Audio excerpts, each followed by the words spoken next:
Vamos a reanudar la audiencia a las 4:49, solo para un tema de corrección. Tal vez el juzgado haya inducido involuntariamente a un error. Solamente, por favor, repítame o ratifique. Daño emergente 6.000 soles, ¿verdad? Sí. Lucro cesante 28.800. Exacto. Daño moral 40.000. Sí. Daño a la persona 25.200. Sí, no, Todo suma 100.000 soles. ¿Sí? Aclarado corregido el tema de su pretensión. A ver, observaciones formales. Sí, doctor. A ver, usted es abogado de Ríos Camacho, ¿verdad? Sí, doctor. A ver, ¿Sí fue la señal? Sí, me parece que cortaron, ¿no? Por la hora. Sí, doctor, porque me da la mano. Por la hora. En todo caso, ya luego de escuchar la pretensión, continuemos. Bien, doctor. Por parte de la defensa de Aldamir Ríos Camacho, hemos hecho observaciones formales. Y nuestra observación formal, básicamente, se centra en cuanto a la calificación jurídica.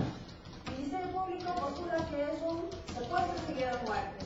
La defensa, en cambio, postula que se trata de un homicidio. El señor fiscal nos ha narrado una historia. Una historia que, conforme hemos escuchado en esta audiencia, doctor, los elementos de convicción que ha leído, los hechos no encuadran con el delito de secuestro seguido de muerte, sino con un homicidio.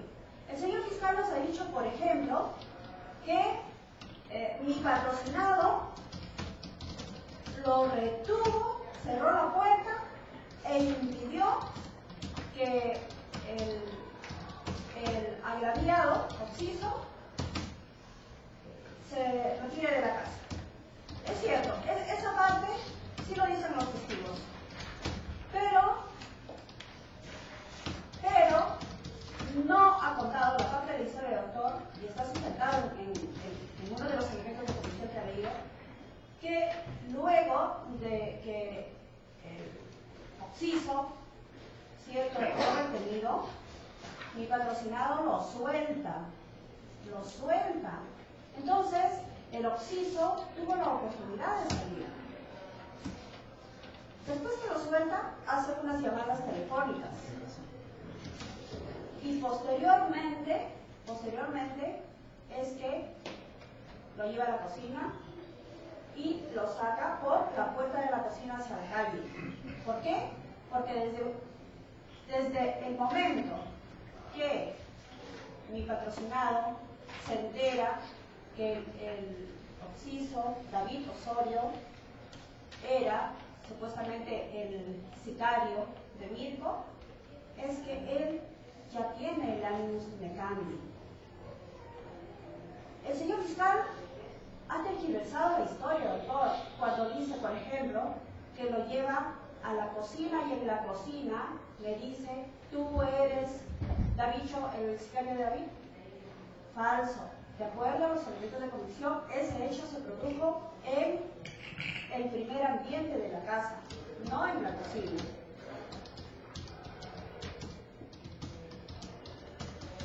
Solamente voy a leer la parte pertinente de el testigo presencial de nombre Clarney Jean-Pierre Mondragón, cuando dice: Kenneth la empujó fuerte, que casi se cae. No, perdón, esa razón. Ya. Este testigo dice que en la casa había muchas personas, que dentro de esas personas estaban las hermanas de Aldamir Ríos Camacho, la mamá, el señor Mondragón, el testigo que voy a leer, Mondragón, y luego voy a leer la parte pertinente. En esos momentos, el relato que Aldamir ya no estaba en el ambiente de la discusión. El finado seguía parado en la esquina y Kenneth continuaba hablando. Quiero indicar que Aldamir en varias oportunidades aparecía y desaparecía de la escena del conflicto, quien se encontraba llamando por su equipo celular. pero no escuché qué era lo que hablaba. En un momento me percato que Aldamir coge del cuello al finado y a mi parecer con violencia y lo lleva a la cocina. Es decir, lo suelta, hace las llamadas para que traigan el arma y luego lo vuelve a coger para llevarlo a la cocina. El señor fiscal no solo que ha tergiversado, ¿no?, los hechos, sino que luego infiere o llega a conclusiones cuyas conclusiones no están respaldadas con los elementos de comisión. En suma, realiza una calificación errónea, ¿no?, considerando, pues, doctor, que de acuerdo a los elementos de comisión que sustentan el requerimiento acusatorio, se trataría, pues, de un homicidio más no de un secuestro agravado.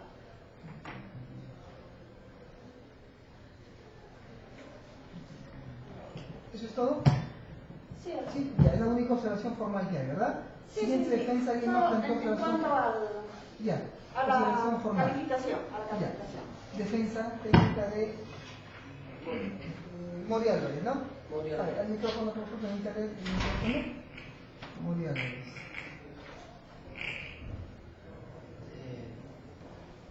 Señor magistrado, hemos hecho dos observaciones formales, la calificación del hecho imputado y sobre la calificación del tipo penal. Señor magistrado, de acuerdo a la motivación, en este caso del señor representante del Ministerio Público, precedentemente queremos indicarle lo siguiente. El señor representante del Ministerio Público en todo momento siempre ha hecho de manifiesto y tomando como órganos de prueba que esto nace de una discusión.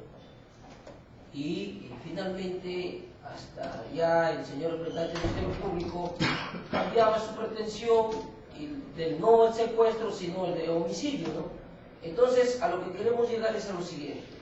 En cuanto a la calificación del hecho del imputado, de acuerdo a su tesis incriminatoria, el señor representante del Ministerio Público hace mención, señor juez, de que en este caso Reinaldo Ríos Camacho, ¿verdad?, en dos oportunidades logra, digamos, pues, privarle de su libertad al hoy occiso. Habla de un momento de 20 minutos, nos gustaría que en un primer momento dice que es de 20 minutos, la observación nuestra es el lugar, y luego habla un segundo momento de 25 minutos que sí le indica el lugar, que es la cocina, y nosotros lo que precisamos, lo que queríamos que nos precise es, primeramente, del primer lugar, en qué parte del lugar de los hechos, porque hemos hecho una constatación fiscal, lo priva de su libertad en 20 minutos, y sobre todo, lo que nosotros deseamos, señor magistrado, es que en qué momento mi defendido, de esos dos momentos, de los 20 minutos y 25 minutos, habría privado su libertad al occiso. Esa es nuestra observación formal, ¿verdad? En cuanto al hecho imputado, calificación del hecho imputado. Ahora bien, en cuanto a la calificación del tipo penal, señor magistrado, se ha dicho que mi defendido, Mori Álvarez, vendría a ser coautor del hecho, y de acuerdo a su tesis incriminatoria, el señor, con dolo eventual, en este caso, pues, en el supuesto hecho de que mi defendido no hizo nada para evitar el resultado. O sea, el mismo fiscal ha dicho de que en este caso Ríos Camacho sabía que le va a causar la muerte al occiso, y que también mi defendido sabía y tenía conocimiento de que iba a darse este resultado, y por lo tanto él no hizo nada para evitar. Ante ello, señor magistrado, debemos indicarle, dentro de sus órganos de prueba, hablamos de la hermana de Ríos Camacho. Ella incluso pedía auxilio a la mamá y decía, lo va a matar, lo va a matar. O sea, hablamos de que este hecho, señor magistrado, todos estaban completamente ebrios, ¿verdad? Lo que quiero indicar es que mi patrocinado no tenía ningún rol para poder consumarse este hecho. Y es más, nosotros le hacemos ver de que su pedido en cuanto a la tipificación penal del señor Secretario del Ministerio Público no está motivada. ¿Por qué? ¿A qué queremos llegar? Su tesis incriminatoria dice que Hernando Camacho en 2 momentos le privó su libertad a David Ernesto Osorio, el Occiso. Luego mi defendido lo ayudó para que posteriormente, en este caso, su otro coacusado, el tal Takechi, le esperaba con el año. Si nosotros nos vamos y nos da lectura, el señor presidente del Ministerio Público, en lo que es a sus circunstancias precedentes y comitantes, señor magistrado, mi patrocinado, mi defendido, declaró, aún siendo testigo y sin abogado. O sea, el señor presidente del Ministerio Público ha tenido toda esta fuente para sacarle los datos y lo tomando en consideración. Pero dentro de sus circunstancias concomitantes, el señor presidente del Ministerio Público dice de que mi defendido lo ayuda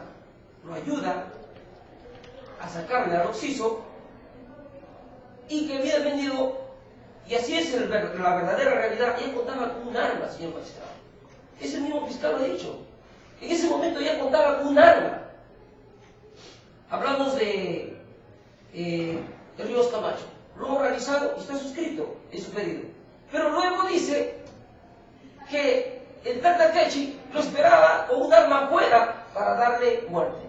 En este caso, como usted podrá ver, señor magistrado, su pedido, señor representante del Ministerio Público, se contradice.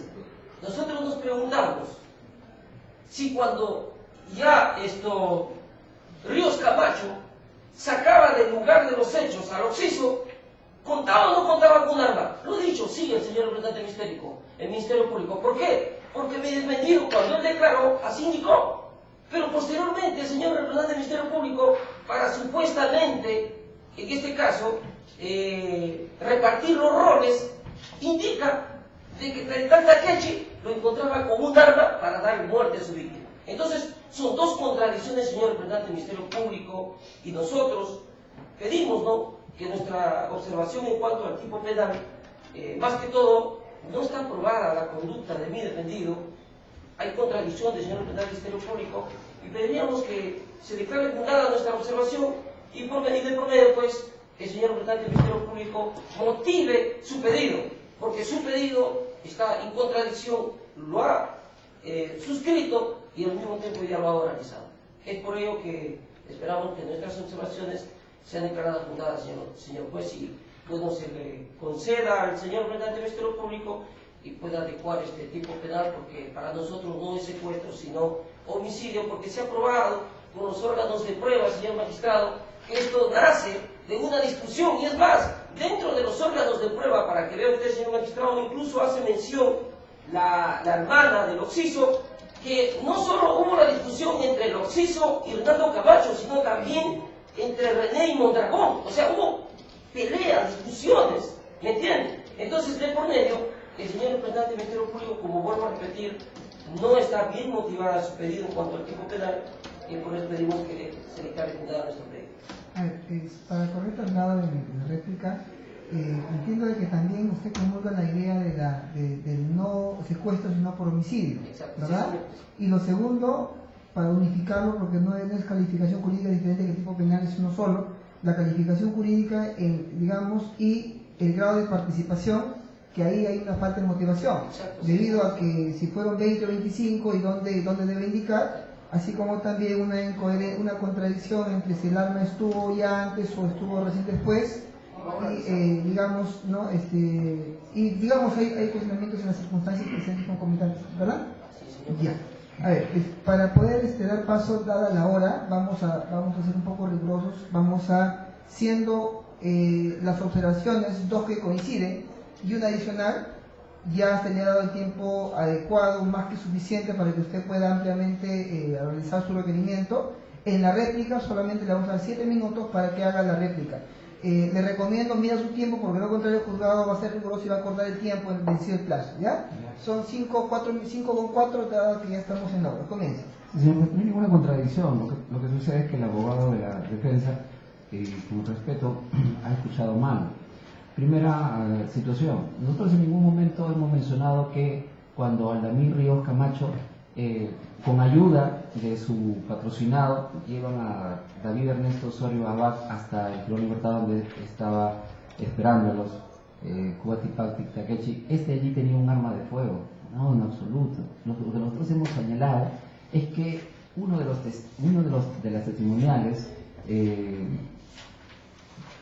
señala, Kenneth Loaiza Cobian señala: oye Takechi, tráeme el arma de fuego porque aquí tengo al soldado de Mirko.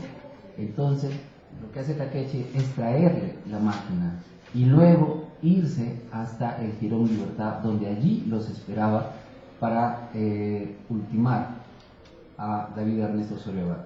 En esas circunstancias que logró alcanzarle la máquina, que ya lo hemos señalado y hemos explicado detalladamente el tema del doble eventual, el tema de la conocibilidad de parte de Cubatipacti Takechi. Al señalarle ello, tomo conocimiento y se puede inferir pues de que Takechi tenía conocimiento de quién era David Osorio o el tal Davicho, y que también era soldado de Mirko. Si no hubiese de esa forma Aldamir Ríos Camacho dirigido en esa comunicación de esa forma: oye, tráeme que aquí lo tengo a el soldado de Mirko, lo tengo aquí al tal Davicho. Usted lo conocía, tenía conocibilidad, pero él le proporciona la máquina y luego, tal como lo señalan, señor juez, los testigos, Caterina Talía Flores Felipe señala: asimismo vi también a Aldamir y el otro chico que salieron por la puerta de la cocina para la calle. Señala también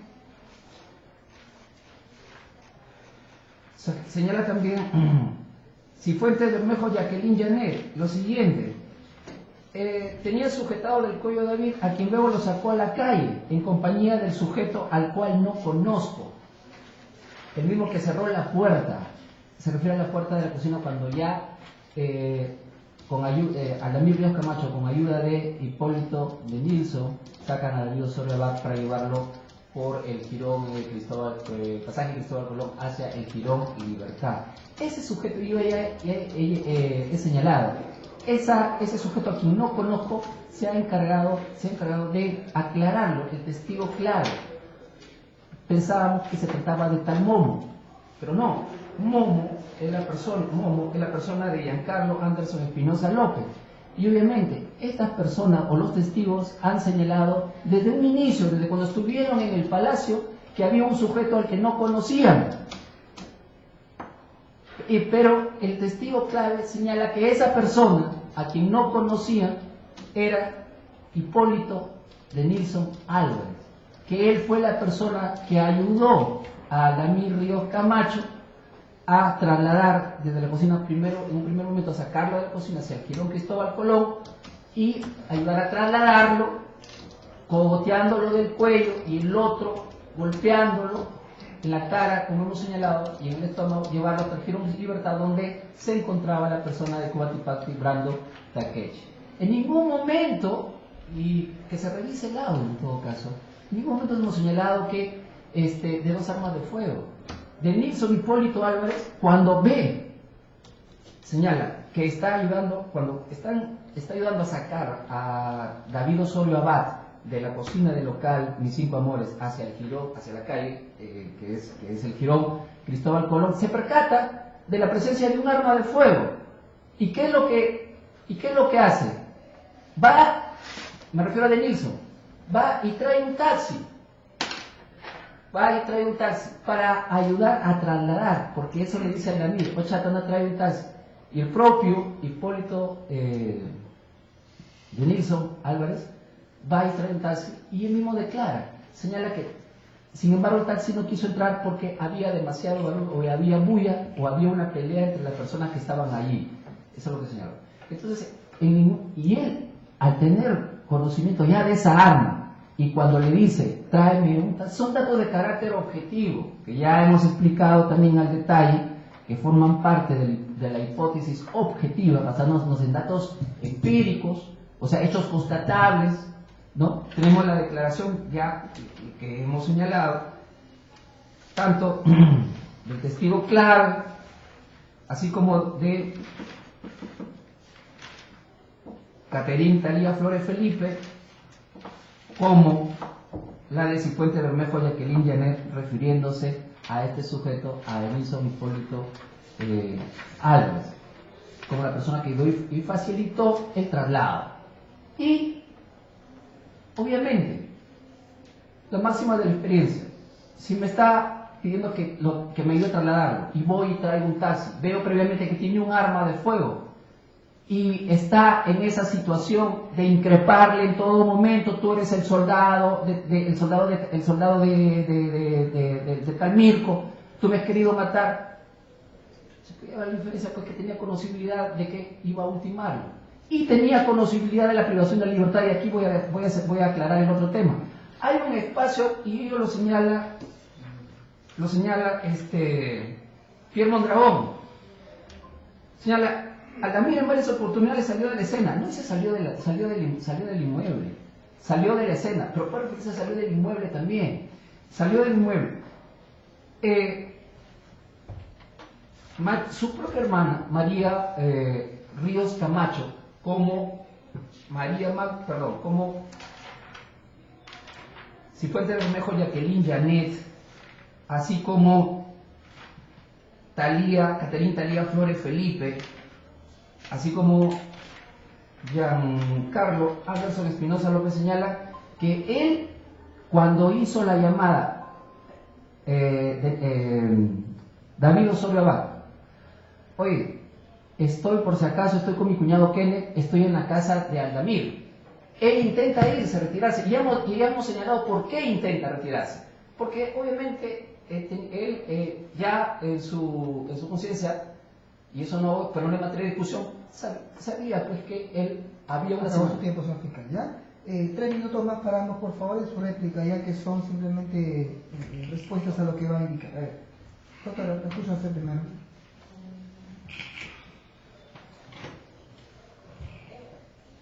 Solamente para indicar que el señor fiscal no precisa el elemento de convicción que sustenta el supuesto secuestro seguido de muerte.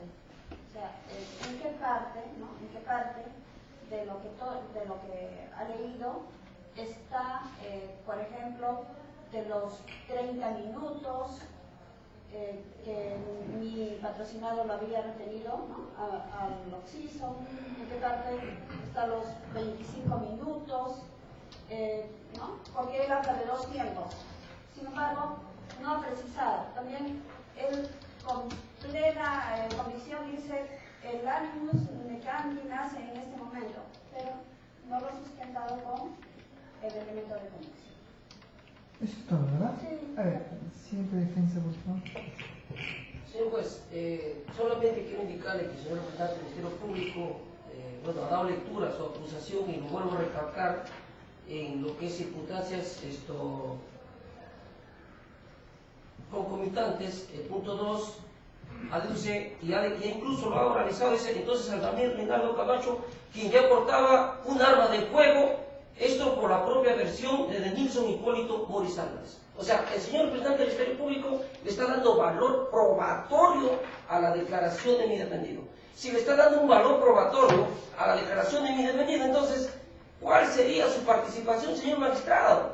Porque supuestamente dice que lo ayudó para que obtener posteriormente el arma de Takechi, pero si él mismo, señor representante del Ministerio Público, dice que mi patrocinado indicó y manifestó y lo ha suscrito que ya portaba un arma de fuego, eso es lo que nosotros que hasta ahora no nos ha esclarecido. El otro punto, el dolo eventual, señor magistrado, bien claro lo ha manifestado, el no hacer nada para evitar, señor magistrado, hasta un órgano de prueba testimonial que es la hermana del tal Ríos Camacho indicó: lo va a matar. Sabían que esto era una discusión, esto era prácticamente un ajuste de cuentas. Todo lo que ha indicado el señor presidente del Ministerio Público es un ajuste de cuentas. Entonces esa era una discusión de ambos, señor magistrado. Es por ello que nosotros, como vuelvo a repetir, no está motivada esta acusación, no se está dando con exactitud el rol de mi defendido, hay contradicciones, y pedimos que su despacho nos conceda y declare fundada nuestra observación. Doctor, ¿me permite solamente un minuto? Por favor. Antes de haber, de resolver, había obviado la preguntar a la defensa técnica de Cuba Tipaqui si es que había planteado una observación formal. Abogado, ninguna, ¿no? Ya, perfecto. Entonces vamos a... terminamos el debate fiscal. Ya hay que tratar de medir el tiempo porque nos vamos a extender más allá de la cuenta. Doctor, es que fueron dos observaciones y en mi caso solamente es una... Claro, por favor, terminamos. Voy a hacer una pregunta a usted también. Solamente, por favor, enseñámonos a ello para resolver. Estamos hablando de un delito de secuestro en grado de coautoría de las tres personas. Ya usted ya ha explicado la labor que cada uno habría efectuado y he tomado nota de la parte resaltante. Entonces, pregunto, porque es uno de los puntos que incluso las defensas han cuestionado. Vamos incluso a dar lectura al tipo penal, porque el delito es secuestro nada más. Y el secuestro dice específicamente a la parte medular del tipo penal: el que sin derecho, motivo ni facultad justificada priva a otro de su libertad personal, cualquiera sea el móvil, el propósito, la modalidad o circunstancia o tiempo que el agraviado sufra la privación o restricción de su libertad. Los demás aspectos ya son fórmulas agravadas de esta conducta, pero siempre tienen que converger en la conducta del tipo base, que es el que sin derecho privar de libertad a una persona. Es entonces ahí es que pregunta usted si es que Aldamir Ríos Camacho fue, entre otros, según los varios pasajes de sus elementos de convicción, es decir, que dijo: un momentito, espérate, tú eres tal persona, verificó, constató y empezó a golpear y empezó a retener a la persona, a pesar de las pausas que según los abogados han indicado. Sí, es al contrario, señor juez. A ver, y sin embargo, si es que esto habría motivado a la privación de la libertad de esa persona, ¿cuál es la labor en el secuestro de Mori Álvarez y de Cuba Tipaqui? En el secuestro. Ya. Primero, señor juez, lo que nos... Es que Cuba Tipaqui no se está planteando ningún tipo de observación. No, los términos de oficio también el juez tiene esa facultad de hacerlo, ¿ya? Señor fiscal, por favor, señale directamente la respuesta, por favor, ¿ya? A la pregunta que le hice, ¿ya? Pues lo señalamos. Los 20 minutos, cuando David Ernesto Osorio Barría, luego en adelante el occiso, intenta salir del local después de haber hecho esa llamada. Oye, por si acaso me encuentro en la casa de Aldamir Ríos Camacho, estoy acá con mi cuñado. Al escuchar eso, lo que hace Aldamir Ríos Camacho es sujetarlo del cuello, tal como lo han señalado todos. Sí, vamos a Mori Álvarez.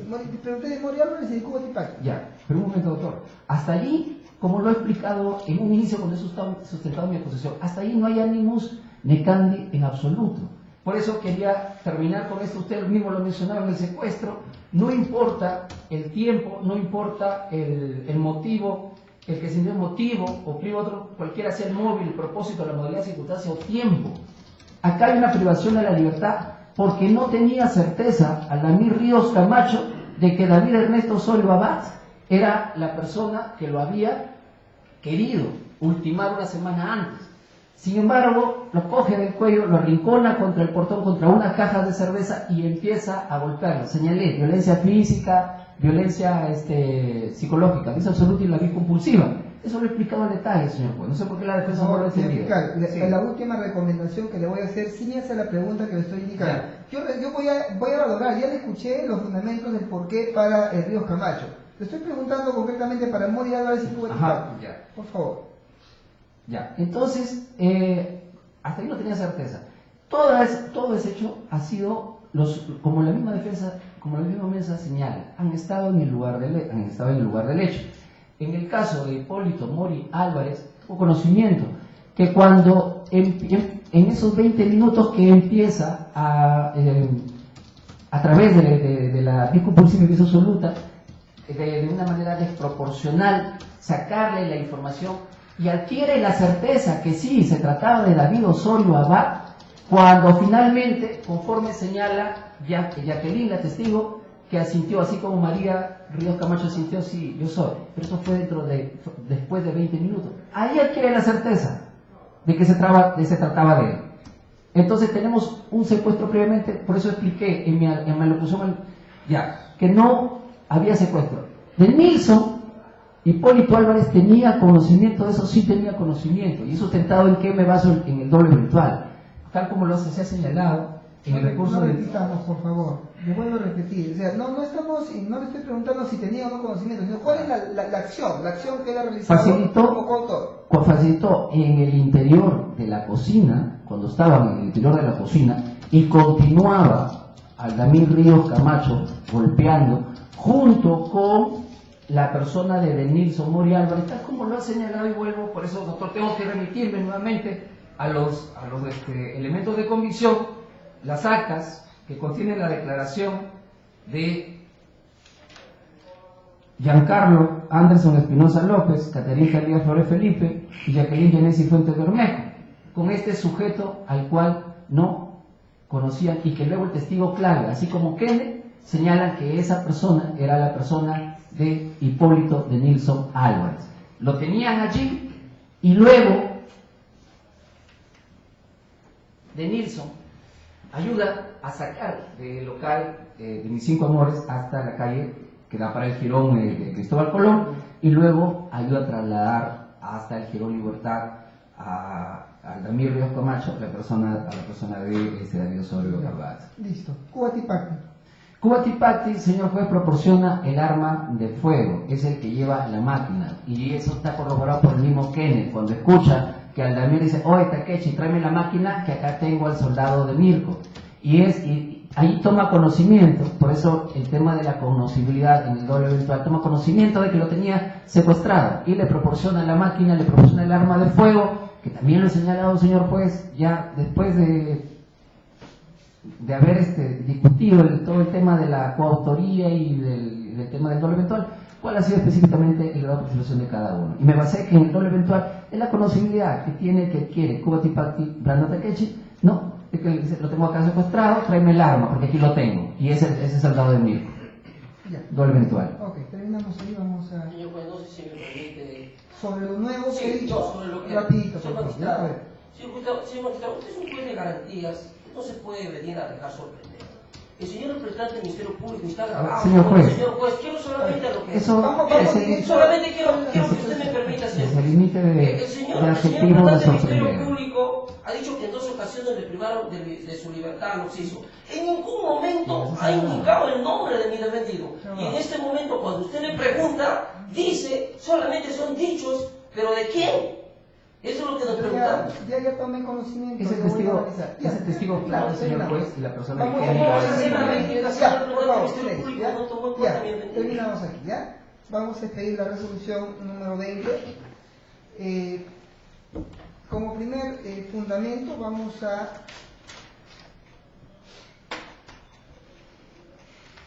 a señalar taxativamente lo que establece el artículo 364, numeral 1 del Código Procesal Penal. Y esto va dirigido para todos los presentes los que participan en esta audiencia.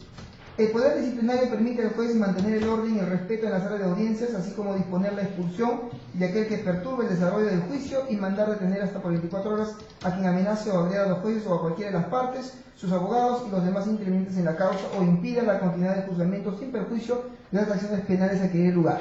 Este supuesto normativo permite al juez, en aplicación de la norma, una interpretación sistemática, de que ésta se debe de, aplicar en las audiencias dentro de un proceso penal. Y ahí, ya de antemano, el juzgado va a exhortar por esta única ocasión a las partes, desde el fiscal, desde los abogados defensores, para que moderen y sobre todo se ciñan a la dirección del juzgado, más allá de no compartir las posiciones en el espacio que les tengan señalado para ello, hacer las réplicas o las observaciones que correspondan. Mas no se puede imponer, no se puede replicar lo que el juzgado está, disponiendo, más allá de que sea o no sea el agrado de los presentes. De lo contrario, en lo sucesivo, independientemente de las condiciones de las partes, que todos son por iguales, va a tener que tomarse las medidas inmediatas correctivas para evitar sobre todo la falta de respeto a la audiencia y sobre todo a quien dirige la audiencia. Segundo, vamos a analizar el control formal de la acusación fiscal, y aquí también el juzgado toma como fundamento básico la labor que se ciñe dentro de este proceso penal y sobre todo también el desarrollo doctrinario que se toma o que se ha desarrollado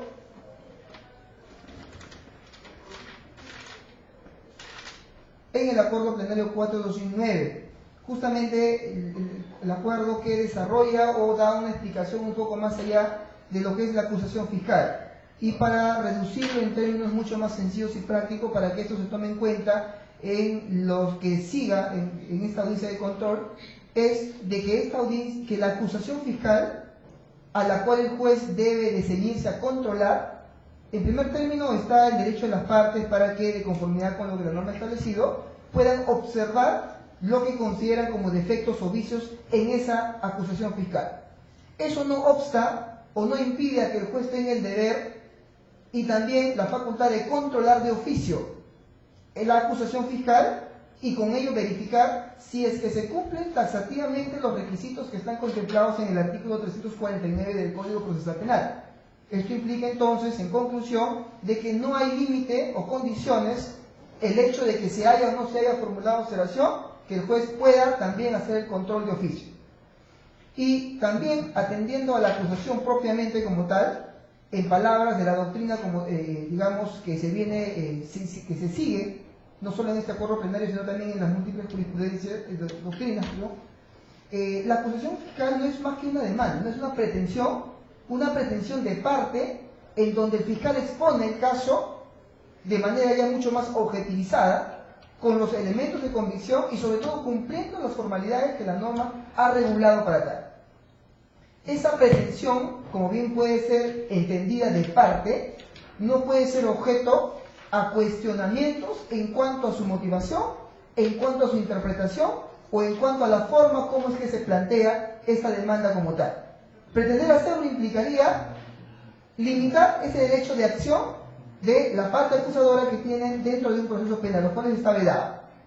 Es muy diferente tomar el derecho de las observaciones, pero siempre ciñéndonos a las exigencias que la norma taxativamente las ha contemplado como requisitos obligatorios. Más allá de hacerlo implica irrumpir ya a la facultad de quien demanda, de quien pretende una acusación fiscal, y sobre ello pues el juzgado también pone límites al respecto. Tercero, en esa línea entonces corresponde ceñirnos estrictamente a los requisitos que están contemplados en el artículo 349 del Código Afectivo. Y en ellas también corresponde señalar lo siguiente. Numeral 1, la acusación fiscal será debidamente motivada y contendrá los datos que sirvan para identificar al imputado de conformidad con lo previsto en el numeral 1 del artículo 8.8. La relación clara y precisa del hecho que se atribuye al imputado con sus circunstancias precedentes, concomitantes y posteriores. En caso de contener varios hechos independientes, la separación y el detalle de cada uno de ellos. Los elementos de convicción que fundamenten el requerimiento acusatorio. La participación que se atribuye al imputado. La relación de las circunstancias modificatorias de la responsabilidad penal que concurra. El artículo de la ley penal que tipifique el hecho, la cuantía de la pena que se solicite y las consecuencias accesorias. Y el monto de reparación civil, los bienes embargados o incautados. Y por último, el tema de los medios de prueba que se analizará en acto posterior, cumplido que sea el primer filtro de la validez formal y sustancial. Como bien se puede colegir de esta norma procesal, lo que es materia de análisis y control únicamente es respecto a aquellos requisitos que de esta se pueda desprender como defectos que se puedan advertir en el presente caso. Sea incoherencias, incongruencias, contradicciones, falta de motivación, falta de indicación de algunas exigencias que la norma las ha contemplado como obligatorias. Cuarto, en esa línea entonces corresponde evaluar los puntos de observación que han formulado la defensa técnica de los acusados dentro de su plazo que legalmente se les ha otorgado y a ello también adicionar las observaciones o percepciones que el juzgado tiene a partir de ese control de oficio que debe realizarse. La defensa de Ríos Camacho coincide con la defensa de Mori Álvarez para cuestionar la calificación jurídica. A su juicio consideran de que el caso no debe ser sometido a un caso de secuestro, sino de uno de homicidio. O porque refieren que según los elementos de convicción no encuadran en el secuestro, sino encuadran en el homicidio. También la defensa técnica de Mori Álvarez ha agregado la incoherencia, más que todo por falta de motivación, en cuanto al hecho imputado y sus circunstancias, para llegar finalmente a determinar cuál sería el grado de participación de cada uno de los acusados. Frente a ello, el señor fiscal ha sido claro, y de esto se parte para el análisis judicial, que cada uno de estos tres acusados han cumplido un propósito, y sobre todo ciñéndonos a lo que el Código Penal, el tipo penal que es materia de análisis, que es el secuestro, refiere que no importa el tiempo, las circunstancias, sino todo el momento que es, digamos, el secuestro y cuál habría sido, digamos, el efecto final causado por este delito de secuestro.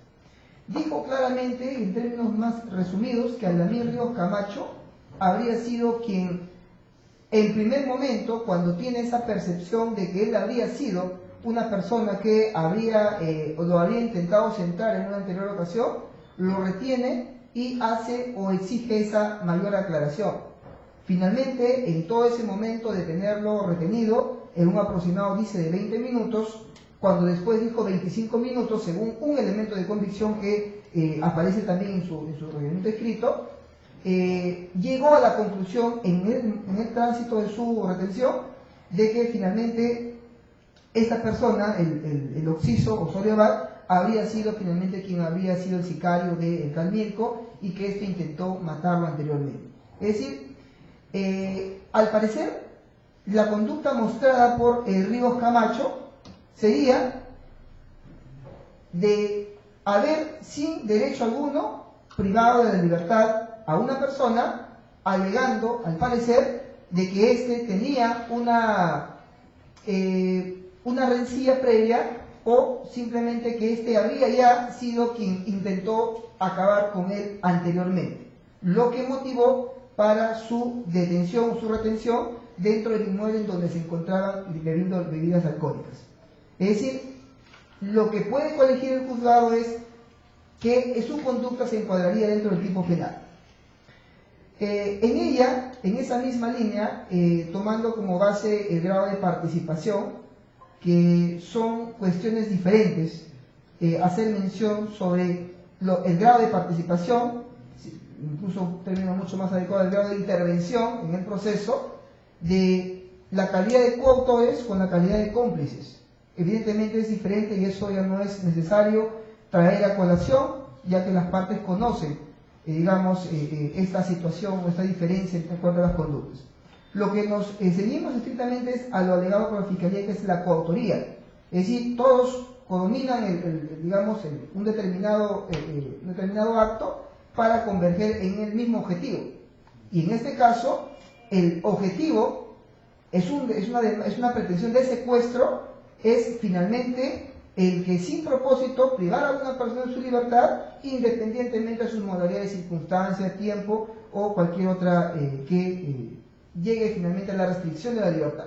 La esencia del tipo penal es privar a una persona de su libertad, de su derecho de tránsito. Pero lo que he escuchado el juzgado por parte de la Fiscalía es que Nilson Mori Álvarez había facilitado, dice, en el interior de la cocina el traslado hacia la puerta que da acceso a la calle y posteriormente hacia el jirón Cristóbal Colón, para llegar a ultimarlo.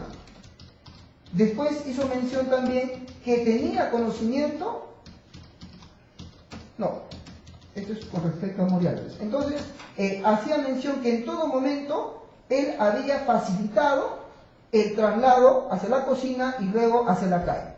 Pero el juzgado en ningún momento ha escuchado cuál es la conducta específica, de qué manera, según las circunstancias concomitantes específicamente, al hecho imputado, que es privarle a una persona de su libertad, cómo es que su conducta, cómo es que su accionar había terminado finalmente en ese acto de privar a una persona de su libertad, es decir, contribuir al delito de secuestro como tal. En esa misma línea tampoco el juzgado ha escuchado, en cuanto a la conducta de Brando Cuba Tipacti, cuál habría sido su accionar en ese tránsito de haber privado a una persona de su libertad y que terminó finalmente con la muerte. ¿Qué es lo que ha dicho? Que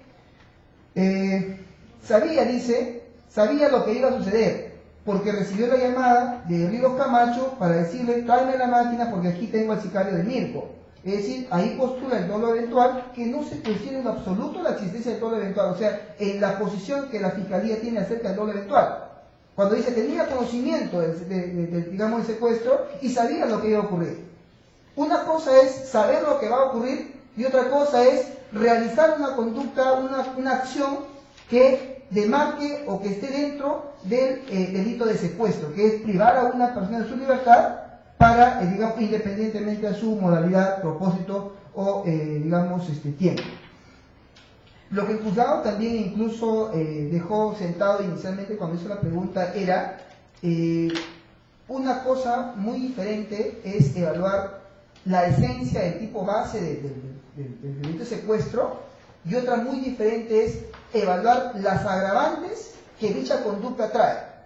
El concurso de varias personas, de repente el uso de cualquier, digamos, acción, el hecho de haber causado la muerte, la lesión grave, todo lo que enumerativamente establece el 152 en su segundo párrafo a continuación. Cuando habla de una pena, por ejemplo, que supera los 30 años, no menor de 30 años, cuando se abusa, se corrompe con crueldad, se pretexta enfermedad mental, el agraviado es un funcionario o agente público, es representante diplomático de otro país, es secuestrado por sus actividades del sector privado, es pariente, tiene por finalidad obligar a un funcionario a poner en libertad a un detenido, se comete para obligar al agraviado a incorporarse a una organización criminal, se comete para obtener tejidos somáticos del agraviado, se causa lesiones leves al agraviado, cometido por 2 o más personas, adolece de alguna enfermedad grave, la víctima se encuentra en estado de gestación y a continuación en el tercer párrafo agrava mayormente la pena a cadena perpetua cuando es menor o mayor de edad el agraviado, perdón, menor de edad o mayor de 70 años, sufre de alguna discapacidad o se causan lesiones graves o muerte. Es decir, estas conductas agravan la sanción, pero no es que la participación en ella es lo que va a llegar finalmente a determinar también el grado de coautoría en el secuestro. A todo caso, de considerar la Fiscalía en esa misma hipótesis, tiene que haber una motivación suficiente que permita determinar cómo es que la conducta de estas personas han también llegado a adecuarse al tipo base que es el haber privado a una persona de su libertad, los cuales el juzgado no ha escuchado en lo absoluto. También hay que tomar en consideración que existe sí una cierta incongruencia más que contradicción, una incongruencia en el tema de la fundamentación de las circunstancias precedentes y concomitantes del hecho en materia de imputación. Bien es sabido que una cosa es especificar el hecho imputado, determinar exactamente cuál es la conducta que la persona habría, digamos, realizado y que ésta se adecue a un tipo penal determinado, y otra muy diferente es circundar esa conducta para poder determinar cómo es que se llega a explicar periféricamente esa acción de, en este caso, secuestro como tal. Si es que tomamos en cuenta esa exigencia, que es un requisito que el 349 contempla, tendríamos que entender entonces cuál es el tiempo, según la hipótesis fiscal, más allá de que sea o no sea, que eso es materia de acreditación en otra etapa, cuál sería finalmente el tiempo aproximado de un secuestro, porque habló de 20 minutos y luego de 25 minutos. Tendríamos que a todo caso asumir o es uno o es lo otro, o por qué o cómo se llega a determinar una cantidad total. Tampoco, también en cuanto a determinar que de sus elementos de convicción, que más allá de que las defensas no convengan en la misma posición, pero lo que sí hay que hacer una motivación es cómo es que estos elementos de convicción van a llegar a determinar de qué manera el secuestro como tal. Porque incluso para la defensa ha existido argumentos de estos elementos de convicción, como que en algún pasaje y eso sí está objetivamente determinado por uno de los testigos que ha dado dentro de la defensa técnica de Mori Álvarez, que uno de las personas, de uno de los testigos, dijo que Aldamir, refiriéndose a Carlin Jean-Pierre Mondragón, que Aldamir en varias oportunidades salió de la escena mientras realizaba llamadas, en un momento que fue del cuello al occiso con violencia para llevar a la cocina. Otro testigo por ahí, una fémina, habló: mamá, lo va a matar. Aparentemente son argumentos que podrían para la defensa decir: no, aquí no había una conducta de secuestro, sino simplemente todo era la acción destinada finalmente al homicidio como tal. Finalmente es una posición que aquí, lo que indicábamos inicialmente, no se puede pretender, digamos, imponer una posición, más lo que sí se exige únicamente es darle explicaciones acerca del por qué no encuadraría en el delito digamos, de homicidio, según la posición o la observación que alega la defensa técnica. A todo caso, ¿cómo es que este elemento de convicción, que también se ha ofrecido como tal, no podría, o digamos, o descarta la posición de un homicidio como tal?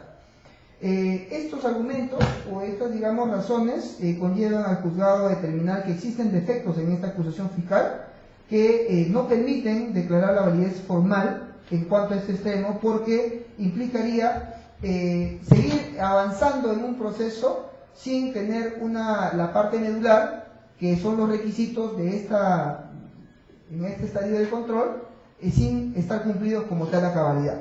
Por consiguiente, en aplicación a las reglas y a la norma contemplada en el artículo 352, numeral 2 del Código Procesal Penal, el despacho va a devolver la acusación fiscal para que se realicen o se levanten las observaciones de estos defectos que el juzgado ha encontrado, específicamente en cuanto al hecho materia de imputación, en cuanto a... Lo describes eso en el acta, por favor, ¿ya?